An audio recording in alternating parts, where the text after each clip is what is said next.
Selamlar dostlar. Eğer siz de benim gibiyseniz büyük ihtimalle işlerinizi daha verimli yapmanın yollarını sık sık düşünüyorsunuzdur. Geçmişte her yılın başında büyük hedefler koyar ve büyük motivasyonla bu hedeflere ulaşmaya çalışırdım. Ancak çoğu kez birkaç ay geçtikten sonra hedeflerimi gerçekleştirmek için yaptığım yol haritasında kaybolurdum. Hedefler koymak kolaydı ama sürdürülebilir bir sistemim olmadığı için hedefleri tamamlamak bir hayli zordu. Bir gün bu kısır döngüyü kırmak için bir şeyleri değiştirmenin zamanının geldiğini fark ettim. İşte tam da o noktada karşıma bir kitap çıktı. 12 haftalık yıl kitabı. Bu kitap sadece hedef belirlemeyi değil, onları adım adım nasıl gerçekleştirebileceğimi öğretti ve benim tüm bakış açımı değiştirdi. Daha önce bir yıl boyunca yapamadığım şeyleri sadece 12 haftalık bir planlamayla başarabileceğimi görmek beni tamamen farklı bir yola soktu. Bu yöntemi denemeye başladığımda neden insanların %95'inin hedeflerine ulaşamadığını ve %43'ünün Ocak ayı bitmeden pes ettiğini anladım. Çoğumuz büyük hedefler koyuyoruz ama bu hedefleri gerçekleştirebilecek bir sistemimiz olmadığı için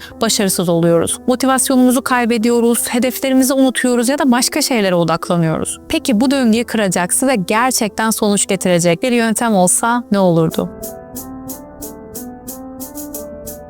İşte karşınızda Brian Moran ve Michael Lennington'ın yazdığı 12 haftalık yıl kitabı. Bu kitap yıllık hedeflerimizi yalnızca 12 haftada gerçekleştirebileceğimizi ve başkalarının 12 ayda yapabileceğinden çok daha fazlasını başarabileceğimizi iddia ediyor. Kitabın ana teması yıllık planların yerini 12 haftalık dönemlere bırakması üzerine kurulu. Bu videoda da 12 haftalık yıl kitabındaki en önemli kavramları tartışacağız ve kişisel hayatınıza nasıl uygulayabileceğinize dair ipuçları veriyor olacağım. Bu sistemle beraber hem daha fazlasını başarma şansınız olacak hem de işlerinizi daha odaklı bir şekilde yapabiliyor olacaksınız. Ayrıca kendi 12 haftalık planınızı nasıl oluşturabileceğinizi göstereceğim. Detaylı bir PDF rehberini sizlerle paylaşıyor olacağım. Bu sayede izledikten hemen sonra bu sistemi kendi hayatınıza uygulayabilirsiniz. Hemen şimdi bu dokümanları almak için kanalıma abone olabilirsiniz. Gelelim kitaba. Kitabın içerisinde sunulan ilk önemli fikirlerden biri uygulama açığı kavramı. Bu kavram birçok insanın aslında ne yapması gerektiğini bildiği ama bunu hayata geçiremediği gerçeğine dayanıyor. Başarı ile başarısızlık arasındaki fark bilgi değil, eyleme geçme yeteneğidir. Bunu günlük hayatımızda çok sık görüyoruz. Sağlıklı yaşam örneğini düşünün. Çoğu insan sağlıklı beslenmeyi ve düzenli egzersiz yapmayı biliyor ama ne yazık ki bunu uygulayamıyor. Başarı bildiklerimizi hayata geçirmekle başlıyor. Kitabın ilk bölümündeki Thomas Edison'dan bir alıntı aslında bunu güzelce özetliyor. Yapabileceğimiz şeyleri yapsaydık kendimizi gerçekten hayrete düşürürdük. Bir düşünün, nerede kendinizi geride tutuyorsunuz? Hangi alanlarda eyleme geçmekten kaçıyorsunuz? Bu soruları cevaplamak için biraz zaman ayırın ve yaşamınızdaki uygulama açığını bulun. Peki neden yıllık planlar yerine 12 haftalık planlar kullanmalıyız? Kitaba göre yıllık planlar genellikle zamanın büyük bir bölümünde hedeflere ulaşmayı zorlaştırır. İşlerin ciddiye binmesi için genellikle yılın sonuna kadar bekleriz. Ancak 12 haftalık planlama ile her hafta çok değerli hale gelir. Parkinson yasasına göre işler onlara ayırdığımız süreyi dolduracak şekilde genişler. Eğer hedeflerinizi 12 haftada gerçekleştirecek şekilde plan yaparsanız her hafta bu hedefe ulaşmak için çalışmanız gerektiğini hissedersiniz. Bu sizi daha fazla motive eder ve daha odaklı çalışmanızı sağlar. Bunun kökeni de 1970'lerde olimpiyat sporcularının antrenmanlarını dönemlere ayırdığı bir stratejiye dayanır. Örneğin bir atlet aynı anda birçok beceri geliştirmeye çalışmak yerine belli dönemlerde bir beceriye odaklanır. Bu yöntem bireylerin daha verimli çalışmasını sağlar. 12 haftalık yıl aslında çeyrek bazlı planlamanın farklı bir adı diyebiliriz. Dönemsel planlama yılınızı daha kısa sürelerle ele alarak hedeflerinize ulaşmak için zamanı daha etkili kullanmanızı sağlar. Bu sadece daha sıkı çalışmayı değil, aynı zamanda daha odaklı çalışmayı da beraberinde getirir. Bu yöntemle birlikte kitapta bahsedilen bir diğer kavram ise zaman blokları. Kitap zamanı daha verimli kullanmak için 3 ana zaman bloğu önerir. Birincisi stratejik bloklar. Bu bloklar tamamen odaklanmış ve derin çalışma gerektiren görevler için ayrılan bir zaman dilimidir. Örneğin yeni ve büyük bir projeye başlamak için stratejik bloklar ayırabilirsiniz. 2. Kaçış blokları. Dinlenmek ve yenilenmek için ayrılan zamanlar. Kitap sürekli çalışmanın değil, doğru zamanlarda dinlenmenin de başarı için önemli olduğunu vurgular. 3. Tampon bloklar. Gün içinde beklenmedik görevler veya küçük işler için ayrılan zaman dilimleri. Bu işlerin üst üste binmesini ve karmaşa yaratmasını engeller. Bu bloklar hedeflerinize ulaşmak için zamanı daha etkili bir şekilde yönetmenizi sağlar. Ancak zaman yönetiminin tek başına yeterli olmadığını unutmamak gerekir. gerekir. Zamanınızı nasıl yöneteceğinize karar verebilmek için önce neye ulaşmak istediğinizi netleştirmeniz gerekir. İşte bu noktada güçlü bir vizyon oluşturmak devreye giriyor.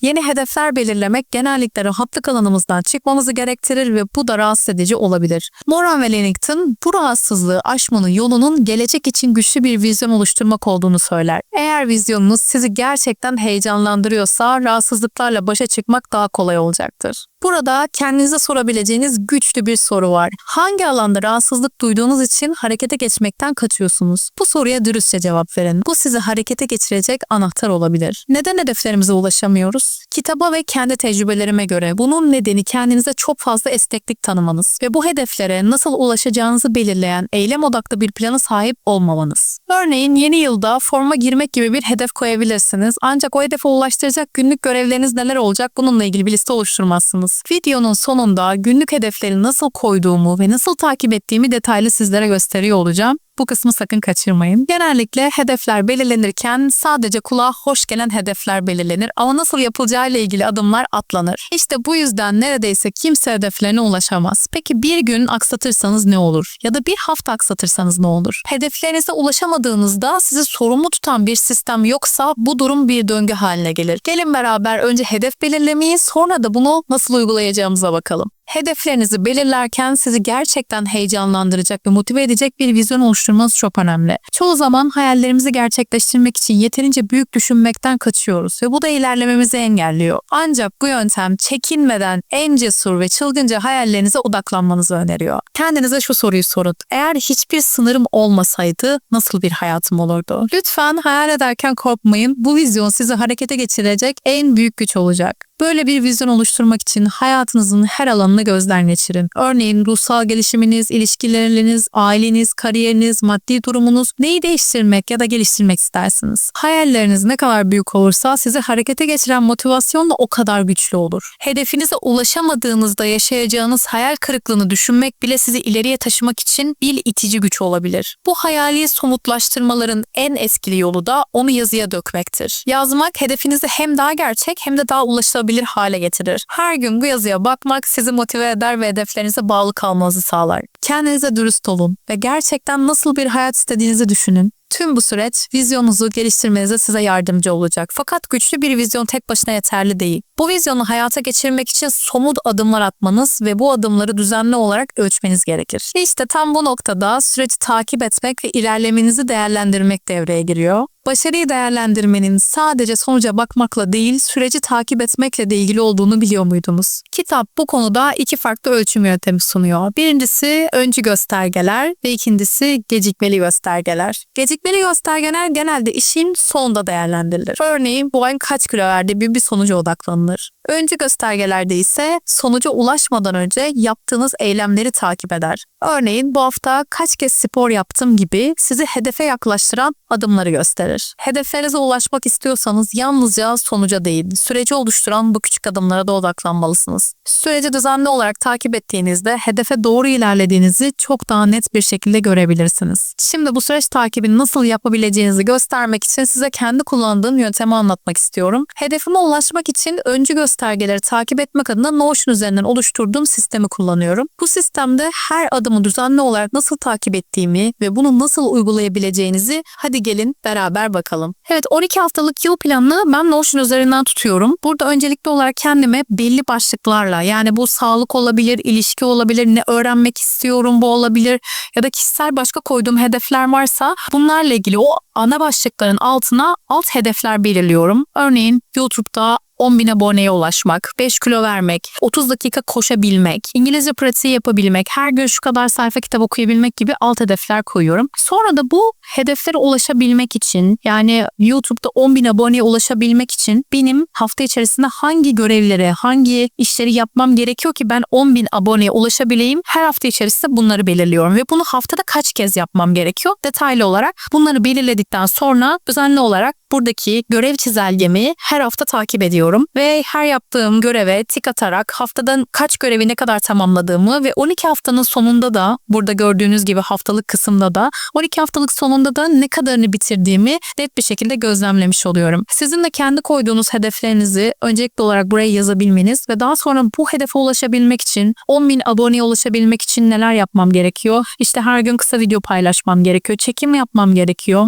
video editlemem gerekiyor gibi alt görevler verip bunu haftada kaç kez yapmanız, yani aslında puzzle'ı küçük parçalarını birleştirerek tamamlamaya çalışıyoruz. Hedefimize ulaşmaya çalışıyoruz. O güzel resmi ortaya çıkartmaya çalışıyoruz. Sizler de buradaki şablonu kendinize göre kullanarak hedeflerinize ulaşmanız için yol haritanızı şimdiden oluşturabilirsiniz. Nasıl kullanacağınızla ilgili daha fazla detaylı bilgi isterseniz de buradaki kullanım kılavuzunun içerisinde detaylı bilgiye sahip olabilirsiniz. Gene farklı sorularınız olursa da yorumlara yazabilirsiniz. Özellikle bununla ilgili, sırf Notion kullanımı ile ilgili ya da sadece bu sistemi Notion'da adım adım nasıl planladığımla ilgili video isterseniz de yine yorumlarda bahsedebilirsiniz. Sonuç olarak 12 haftalık yıl sistemi hedeflerinize daha hızlı ve etkili bir şekilde ulaşmanız için mükemmel bir araç olabilir. Yıllık hedeflerinizi kırarak her hafta daha odaklı çalışmanızı ve motivasyonunuzu arttırmanızı sağlar. Bu videoda bahsettiğim her şey size yardımcı olduysa lütfen beğen butonuna basmayı ve kanalıma abone olmayı unutmayın. Ayrıca bu sistemi deneyip sonuçlarını benimle paylaşırsanız çok sevinirim. Eğer bu tür içerikleri seviyorsanız Deep Work ya da Maksimum Başarı gibi kitaplara da göz atabilirsiniz. Bir sonraki videoda görüşmek üzere, hoşça kalın.